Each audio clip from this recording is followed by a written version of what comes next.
There are actually two forms of communism. Communism in the sense that society has gone through the full historical phases of discovery of private property, its abolition, and the final stage, which follows its abolition. And then there is communism in the other sense. Communism before the discovery and implementation of private property. This is called primitive communism. Although primitive communism no longer really has any sort of modern-day significance, it can tell us things about full communism. For instance, the critique that communism is against human nature is immediately debunked because communism has existed in a primitive sense. It was one of the first institutions that humanity set up, or that it requires some sort of hive mind or immense force of government. There were no government structures to prevent humans from doing what was natural. It was simply an intuitive, natural way of doing things for them. So it tells us that communism is possible. Looking at the type of people primitive communism has produced can also give us an indicator on the type of people that full communism will produce.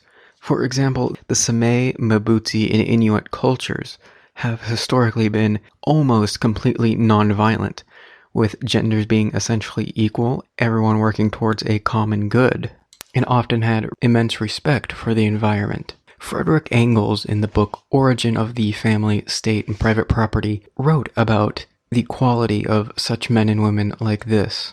What splendid men and women were produced by such a society. All the white men who came into contact with the unspoiled Indians admired the personal dignity, straightforwardness, strength of character, and bravery of these barbarians. We lately received proofs of such bravery in Africa. A few years ago, the Zulus, and some months ago, the Nubians, both of which tribes still remain the Gentile organization, did what no European army can do. Armed only with lances and spears, without any firearms, they advanced under a hail of bullets from breech-loaders up to the bayonets of the English infantry, the best of the world for fighting, in closed ranks, and threw them into confusion more than once, yea, even forced them to retreat in spite of the immense disparity of weapons, and in spite of the fact that they have no military service, and don't know anything about drill. How enduring and able they are is provided by the compliments of the English, who admit that a Kafir can cover a longer distance in 24 hours than a horse. The smallest muscle springs forth hard and tough like a whiplash, says an English painter.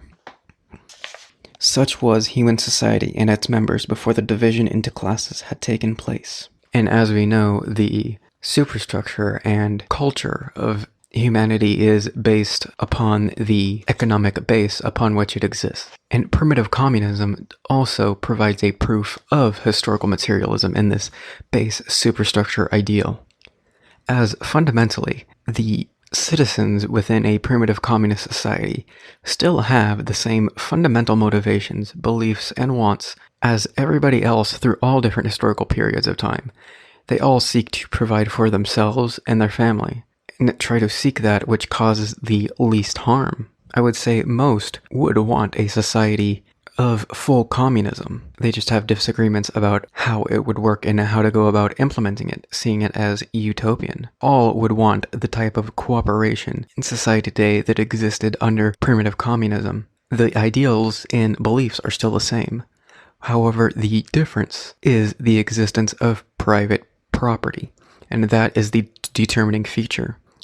We can't go back into a time where private property no longer exists. However, what can happen is moving forward within society and moving towards the abolition of private property. Only then could we get the ideals of cooperation implemented within society to the same degree that the primitive communists can do. And only then could humanity actually fully develop itself under progressive ideas of gender equality, sustainable environmental development, and nonviolence. We know this because it has existed. It was one of the first societies that did exist. The difference is only who owns the means of production.